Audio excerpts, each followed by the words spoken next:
Hello, my name is Simon Jeffries, and I have been invited here today by my good friends Mandy and Sandy to discuss and describe a map of Stoke Town by Rebecca Davies. I am a map expert, so I shall be giving you the ins and outs of this wonderful, wonderful map. And goodness me, it is a cracker. It's a scorcher, it's a corker, it's wonderful. Today, we will be following the journey of our friend Jeffrey as he uses the map to navigate the town. Before then, I would like to give you a bit of background information. Being the map expert that I am, I asked Rebecca some questions about how the map was made, and I will tell you about a bit of that now. When making the map, Rebecca wanted to focus on three things: Stoke Town's buildings, which we have seen, its social life, and its people. So she spent a lot of her time observing and then forming questions to ask people so that she could represent the place right. She then needed to design a layout, and then she had an intense period of drawing, because as she said, maps take time. She does note that it was an artist's interpretation, but it still needed to be a source for people, so it needed to be factual and clear. Rebecca noted that as it is an artist's map, it is her take, but also as an artist, it was really important to her that all those little characteristics, stories, nuance were properly and honestly represented, and that it encourages people to explore, sit, eat, and maybe meet people that have a tale to tell about the place. So it's time to put down your sat-nav and your phone. You don't need directions here. It's just a chance to meander and roam by putting your finger on the map and going there. She also said, P.S.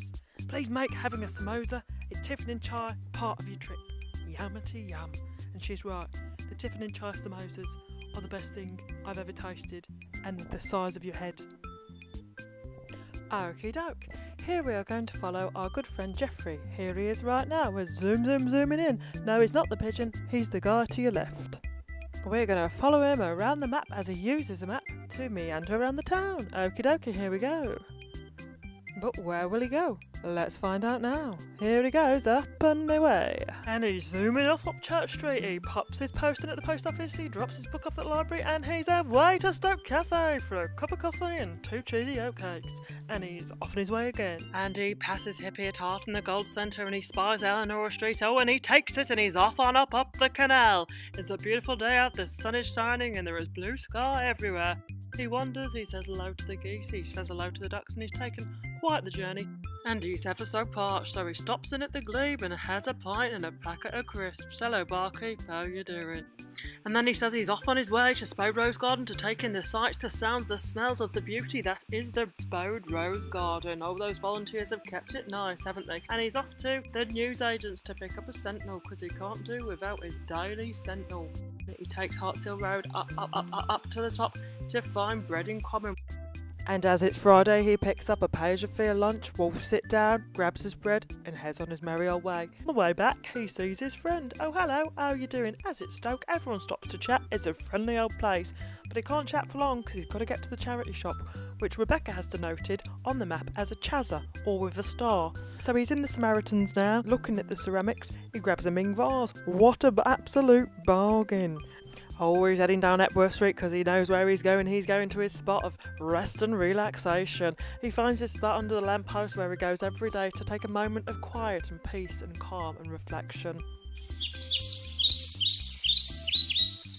And then he's off on his way. He pops into Sainsbury's for a quick one, says hello to Minton and his mascot, and then he knows it's the indoor market for me. I gotta get my veg. I've got to get a samosa the size of my head from Tiffin and Chai. And so he does, and that's it for the day. Our Jeffrey heads back home. And oh, what a day it's been. He's used that map to walk around the town, find the things he needs, walk along the canal. He's had a brilliant old day, and this map is Salmon Kels, ladies and gentlemen. It's one of the best maps I've seen in my time as a map connoisseur. Rebecca has done a great service to the people of Stoke-on-Trent, and also the tourists that will visit Stoke-on-Trent. Well, what a map that is. So hopefully at some point in the near future you'll be able to take one of these maps and meander around Stoke Town. If not, it's great just to put on your wall because it is a piece of art in itself, isn't it? She's used such humour in her work and lightness and joy. You can see that in the hilarious little annotations of another statue of a bloke or another car park. She truly is a fabulous artist, so we'd like to say thank you, Rebecca, for the work that you've done and that you've brought to Stoke-on-Trent. So I've been Simon Jeffries on behalf of Mandy and Sandy, and I'd like to say thank you and good night. I'm sure there'll be more videos coming up soon about the other artwork, so hopefully see you in the future. Goodbye.